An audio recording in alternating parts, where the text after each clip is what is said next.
All right, welcome to another episode of The American Dream, the only show of its kind that combats negative media by inspiring your American dream.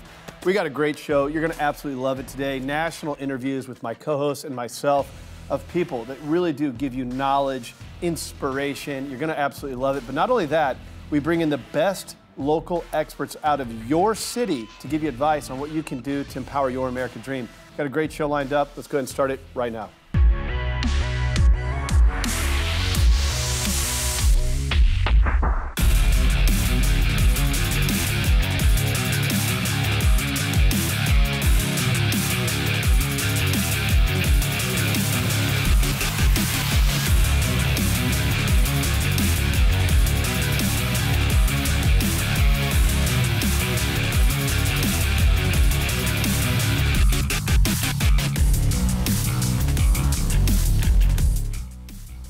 Now the word on the American dream. Hey, look, on this show, we talk a lot about things like the internet and digital and social media.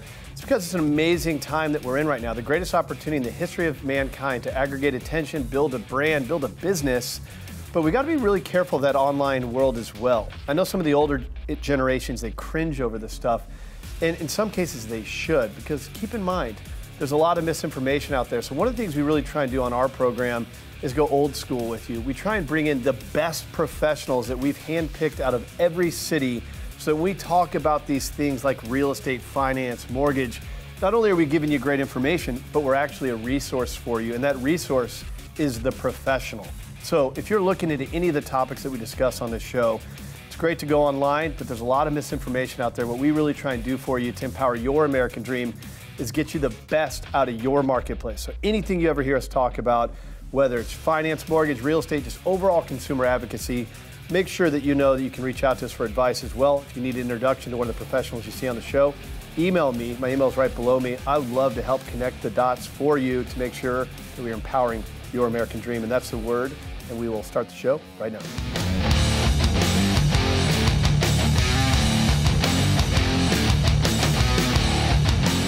Leveling the playing field between Main Street and Wall Street. Brett Crosby has done this.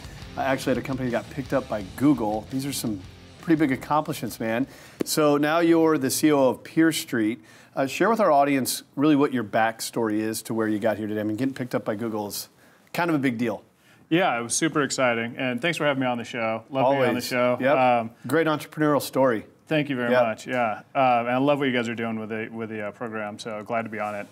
Yeah. So my background, I was co-founder of a company called Urchin Software Corporation. Yep. Built that business in San Diego, and you know we were very early in the web analytics space and helped build that industry. And in 2005, long story short, Google acquired us, and we turned that business into Google Analytics. With a number of people, both from Urchin as well as people that joined us from Google. Launched that and built it, and then I stayed on at Google for about 10 years, launching and developing new products. Now, were you in San Diego when you were with Google? No, I was in corporate headquarters in Mountain View. I sat right out in front of Larry and Sergey. Give us a good story about working with Google. I mean, it's incredible. You know, the amount of stuff I learned going to that company, the level of intelligence of all the employees there, the legendary perks of being there. But for me, the biggest perk was just being around those people. All the exciting things going on. It was really like being inside, Wonka's chocolate factory. Is how except for business. Yeah, exactly. For business. Yeah, it's amazing. Yeah. So now you have Peer Street. Tell us a little bit about that. Yeah. So one of my college buddies actually reached out to me when I was at Google, and I was very happy having a great career at Google, and he convinced me that Peer Street was this great idea and that I should leave Google and co-found it with him. And on a wing and a prayer. And what year was this? This was in 2014. Okay, so not that long ago. Not that long ago, yeah. Okay. And this is a business in a space that I knew a bit about, but there were many unknowns for me at the time. So I actually went to Michael Burry, who's the guy who is the star of that book, The Big Short, and the movie. Yeah. He was played by Christian Bale in the movie. Yep. And went to him and said, hey, look, you were able to, from Silicon Valley, you were able to see all these problems on Wall Street that led up to the global recession. And so are there any sort of things that I'm not seeing here that would be a major misgiving if I left Google in this great job to go do this? And I just wanted to get the idea in front of him. Long story short, he really liked the idea. I asked if he wanted to be an advisor, and he said, I don't want to be an advisor, I want to invest in this business. And he was that confident that it was a great idea. So shortly thereafter, I left Google and joined my co-founder to start the entrepreneurial journey all over again. Okay, so now Peer Street does what? So we are a platform for investing in real estate debt. And most people know they can invest in real estate equity by buying a home or buying a property.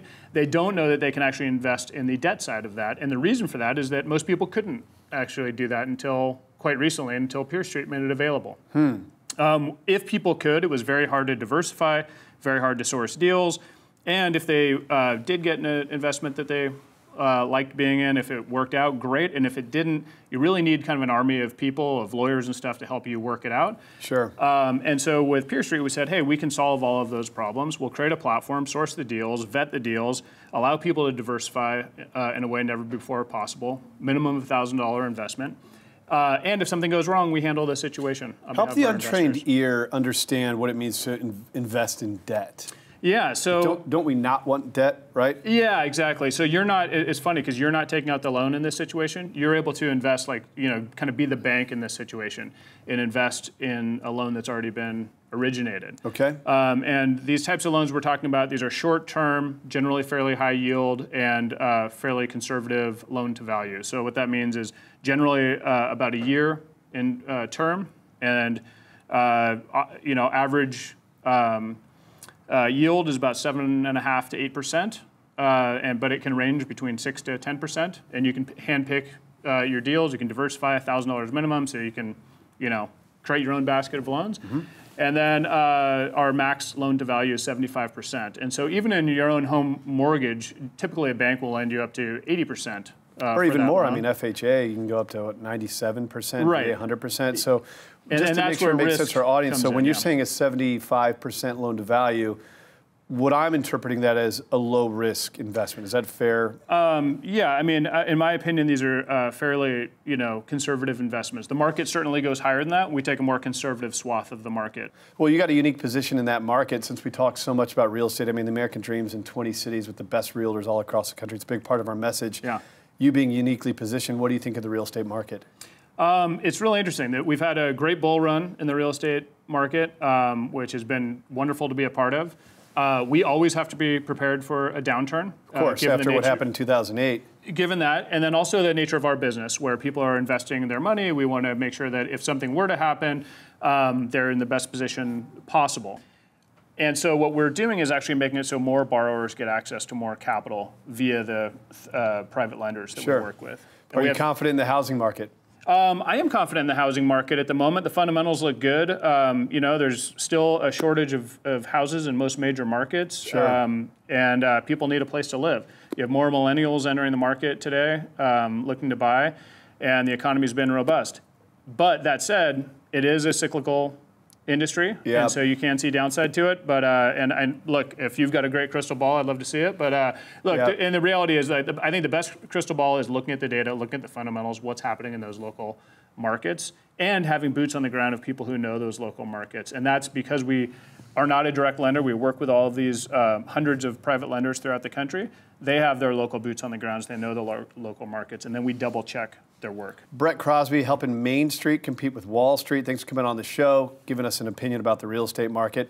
Really appreciate it, man. Absolutely, Craig. Thanks for having me. And you know, we just hit $1 billion funded through our platform recently. And so as an internal thing, we put together this pretty cool shirt, which I'm not sure how much people can see on TV, but wanted to bring one of these for you. It says Peer Street. It's black on black to kind of celebrate black on black, man. The milestone. So enjoy that, and you know, hopefully we'll see it on you wearing it in the future episode with your suit. We'll check this thing out, and hopefully the real estate market is bullish for us and everybody watching here, man. Absolutely. Appreciate you dropping in. Thank you, sir. All right, more of the American Dream coming up next.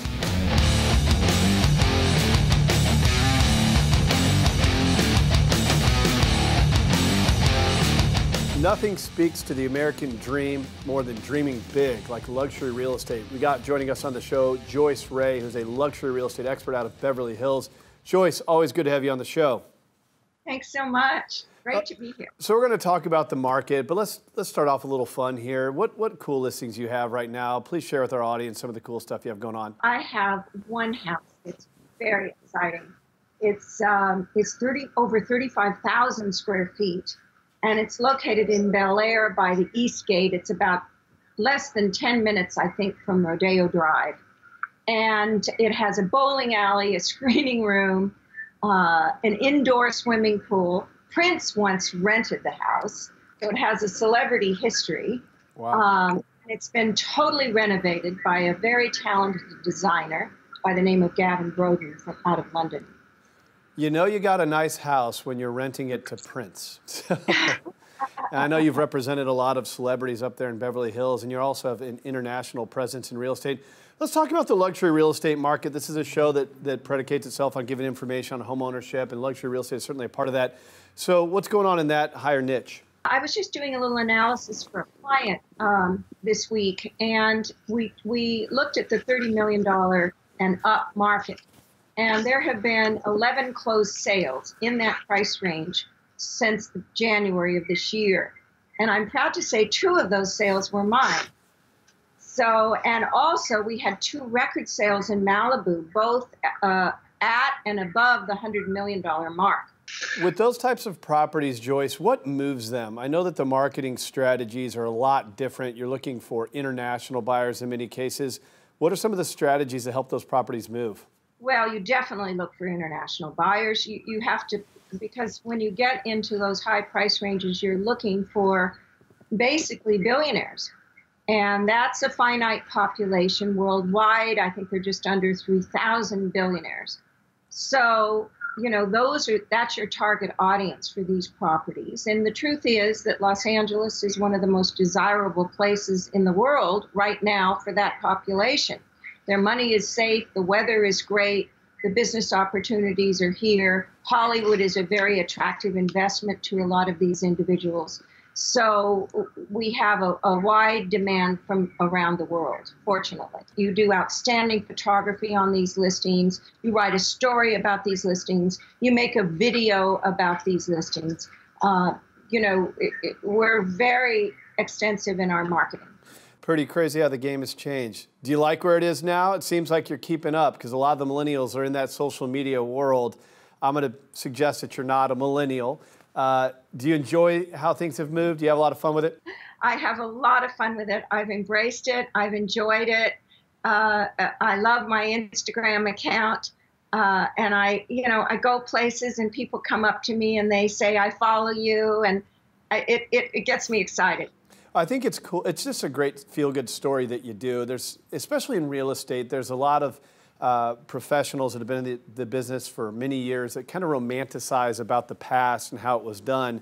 But you just made a great point that the world is shrinking because of the internet and the connectivity. I think it's the greatest opportunity in the history of mankind to aggregate attention. And when you're talking about being a marketer such as yourself, not only for your brand, but your listings and your clients, really is a crazy but opportunistic world. And it's good to see all the success that you continue to have with it. Thanks so much for sharing your stories, your listings, and coming on The American Dream. We appreciate it.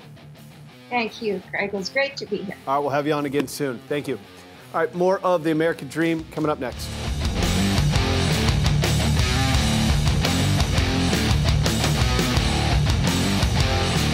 Well, as you know, The American Dream is a national program where we focus on business, the entrepreneurial spirit, overcoming adversity, finance, the market, all things that are relevant to empowering your American dream. But a big topic of conversation on this show is housing. So what we do is we integrate local, top-producing, award-winning realtors to cover a wide range of topics on that subject, different micro markets, different niche subject matter. Housing is such a big topic, so we're going to bring you a lot of information right now from some of the best in your market. Let's check out these interviews. Thanks for having me on The American Dream today. We're having a tough week in Northern Virginia and it has been raining every day, but I thought it was really important to introduce this house to you because we're today at 308 West Columbia Street in Falls Church. Falls Church City is like small town America. You've got Main Street, which is Broad Street, with all these great retail areas and restaurants. You have some of the best schools in the country here. You also have 2 metro stops that go into Washington, D.C., and you're only about 10 minutes to Washington, D.C. by car. So Falls Church City is just a fantastic neighborhood. And what's great about this house at 308 West Columbia is that this house was completely renovated in 2005. And today it boasts 6 bedrooms with 4.5 bathrooms on just over 5,000 square feet. The other great thing, which you rarely find in Falls Church City, is this is on a very quiet cul-de-sac. And it's on almost a half-acre lot, which is a tough find, like I said before.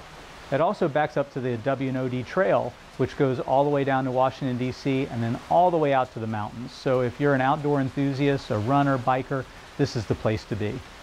So come on inside and check out 308 West Columbia Street. See what you think.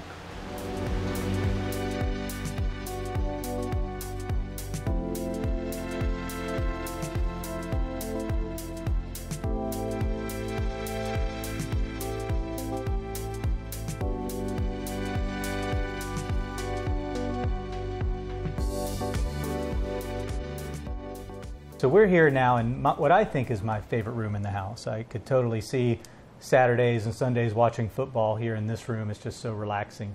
And I'm here with Greg Provita with Intercoastal Mortgage. And Greg and I have worked together for over 20 years now. And I just think that he's one of the best in the business, and his advice is always spot on. And he always has my clients and my interests at heart when he's giving advice. And we do all of our personal loans with Greg, and we can't recommend him highly enough. And I wanted to ask you, Greg, are there, in this price point, which is in the 1.5s, what are some of the most common types of loans and financing you see for people?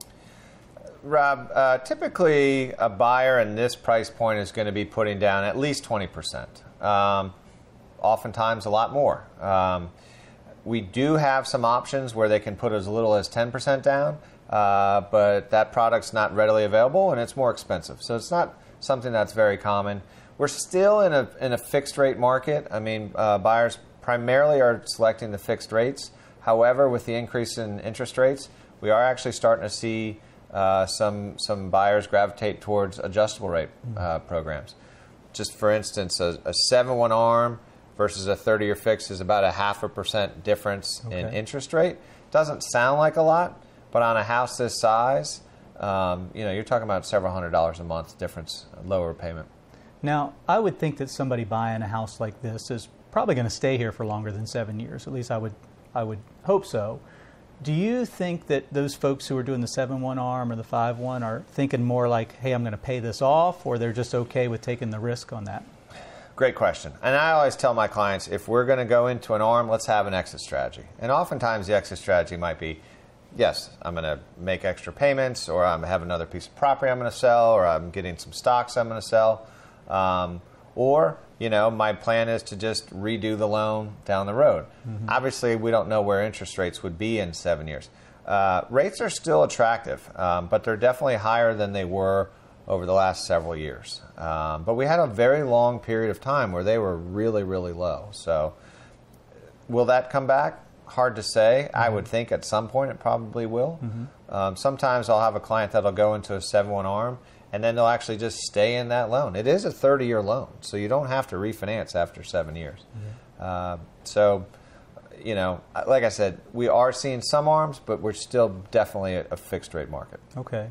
Now, are you seeing people now say, hey, because I can only write off interest up to $750,000, is that making an impact on people where they're saying, hey, I might want to put down a larger down payment to get to that $750,000, or is it just not something that's coming up? I personally haven't seen it. Somebody buying a house is buying a house to live in. And it's great that they get to deduct the interest, but that part of the overall process of analysis is pretty far down the list. So I haven't seen anybody say, oh, these tax laws have changed, I'm simply not going to go buy a beautiful house. I haven't seen it. And I see the same thing. And one of the things that we've said forever, we've been doing this for 27 years, is people buy when they need to buy and they sell when they need to sell. And it's not so much a function of the rates. It's not so much a function of what you can write off on taxes. It's more of your function of need. Well, Greg, this is great advice. I really appreciate you coming on today and thanks for having taking me. Your time and giving such great input. Appreciate it. Thank you. Thanks. So it's still raining way too much to be outside, but I wanted you to see this is the fantastic almost half-acre lot. And it's just a great play space, beautiful yard area, mature trees, flagstone patio. Doesn't get much better than this in Falls Church City. Plus, You're only 2 blocks from the Saturday's Farmers Market. You also have the rec center just 2 blocks away, Town Hall just 2 blocks away, and you're just a short walk also down to Broad Street, where all those restaurants, retail, Harris Teeter, things like that are down on Broad Street. So like I said before, this is just a fantastic house, great location, hard to find, and thanks for watching. I thought it was really important to introduce this home today, even though the weather was so bad. So thanks for having me on.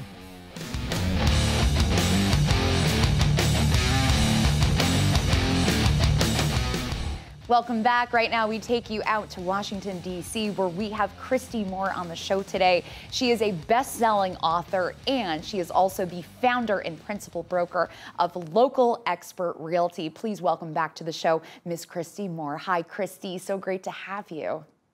Hi, Sarah. Thank you so much for having me. Absolutely. So I understand today we're going to talk about the topic of radon, and I know that it comes up quite a bit for you. So hopefully we can kind of get some of these questions answered that maybe you see quite a bit. But for some of our viewers that might not know, can you just give a little description of what radon is and why it is such an issue in real estate? Yes, I can definitely explain what it is. Radon is an odorless and colorless and tasteless gas that is generally in your home. It comes from the ground, and it comes from the cracks in the foundation. And around here in the DC, Maryland, and Virginia area, it's a pretty common problem because of the soil and the fact that we're close to the Potomac River. So most houses in our area, if they haven't been treated for radon already, they do have pretty high levels of radon. Okay, so it sounds like it might be something that would be very difficult to just detect on your own. Oh yeah, you can detect it on your own, and it's actually pretty dangerous. It's the #1 cause of lung cancer for non-smokers, and it's the #2 cause of lung cancer overall. So it is actually a pretty dangerous gas as far as, you know, the chemicals out there. And from the standpoint of being able to detect it, you have to have a special radon test in order to detect the levels of radon in the home. And anything over a 4.0, the EPA recommends that you treat the radon levels in the house. And generally it's in the basement. So a lot of the houses have finished basements. So if you have people staying down there or you spend a lot of time down there, it's really important to make sure that you get it treated if it is a high level in your home. Definitely, sounds like it. So let's say you're in a contract. How does radon affect the contract, and what are the options for people to really protect themselves? Well, radon in Virginia is something that the sellers have to disclose if they know about it. Even though Virginia is a buyer beware state, that is one thing that a seller does have to disclose if they know that they have high levels of radon in their house. Okay. And in Maryland, they're required to test for it. And in DC, the buyer would have to make it a contingency in the contract. It's not a required testing. Same with Virginia. If the seller doesn't know if there are high levels of radon in the house, the buyer really should put in a radon contingency so that they can test for the radon levels. It's a 2-day test as far as how long it takes to get the results back. Yep. And it's really important for people to know if the radon levels are high or not. I'm really surprised when I talk to sellers and they didn't have the radon tested when they bought the house. Yeah. So it is a common problem, and even though it's been around for a long time, it's not something that a lot of sellers have had tested or have treated. So it's really important to make sure you put that contingency in the contract. Okay, and it sounds like things can kind of vary a little bit depending on where you're located in that DC metro area, like you said, Maryland, Virginia, or right there in DC. But what is the buyer's option then if a radon test comes in high? Well, the buyer's option is that they can either void the contract or they can ask the seller to remediate the radon, and then the seller has the option to either not agree to remediate or to remediate the radon. And if they don't agree to it, then the buyer still has the option of backing out of the deal, or they can take care of it themselves after the fact if they want to. And in new construction, most builders are not allowing radon tests in their contracts. So they have to make sure that they test for it after they move into the property. They can get an at-home test kit at a Home Depot or a Lowe's or something like that and make sure that the levels of radon aren't too high. And a lot of builders also will put in the pipe for them to hook up later. It just depends, but it's really important that they know what their options are, especially with the new construction contracts, since they are pretty one-sided to the builder. Right, right. And just finally, I just wanted to ask you, so let's say you do want to go ahead and fix the issue. How do you do that? So the way that radon is fixed is that they put a pipe into the ground and then it goes outside the house with a fan that puts the radon outside of the house. And it all depends on the type of property and if there's a sump pump and the concrete and things like that. So the remediation can cost anywhere from $850 to $1,500. So in the grand scheme of things, it's a pretty low-cost thing to fix for the potential detriment that it could cause. Absolutely. Well, Kristy, thank you so much for coming on and really giving us kind of just really like in a nutshell, everything that radon is and what that really means when it's affecting real estate for both the buyer and the seller. So thank you for coming on. It's great to talk with you. Thank you so much. All right, best-selling author and founder principal broker of Local Expert Realty, Kristy Moore. We'll be right back. You just heard from award-winning realtors about your marketplace. It's one thing to find your dream home. It's another thing to finance it. I've traveled the country to find the best mortgage experts in every city. You're going to hear from yours in a Mortgage Minute right now. Let's check it out.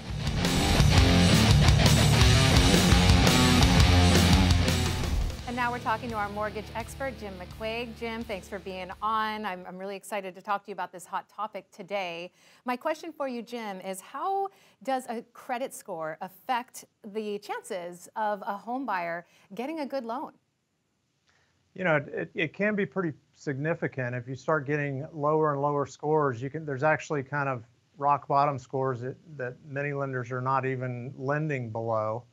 But even above that, there are loan level price adjustments that are enforced by Fannie Mae and Freddie Mac that increase the pricing on loans based on your credit score. And that can have a huge impact in some cases as much as a full % or more in rate on the loan, which can price some people out of qualifying if they haven't had that checked out ahead of time. It's one reason. If you're talking to a loan officer and they're not asking a whole bunch of questions, they're just giving you information very quickly without digging very deeply, the value of that information is probably not very good. Hope you enjoyed today's episode of The American Dream. You got a lot of inspiration and advice today. Look, if you have any questions when it comes to your real estate, your finance, your mortgage, make sure you reach out to us. You can email me directly and I will make sure that we answer any questions that you have. And last but not least, we'd love it if you can breathe some oxygen into this positive message. How do you do that? Follow us on social media. We'd love to see you on Facebook, Instagram, Twitter, all that fun stuff. You know where you can find us. That's all for today. Cheers to your American dream, and we'll see you next time.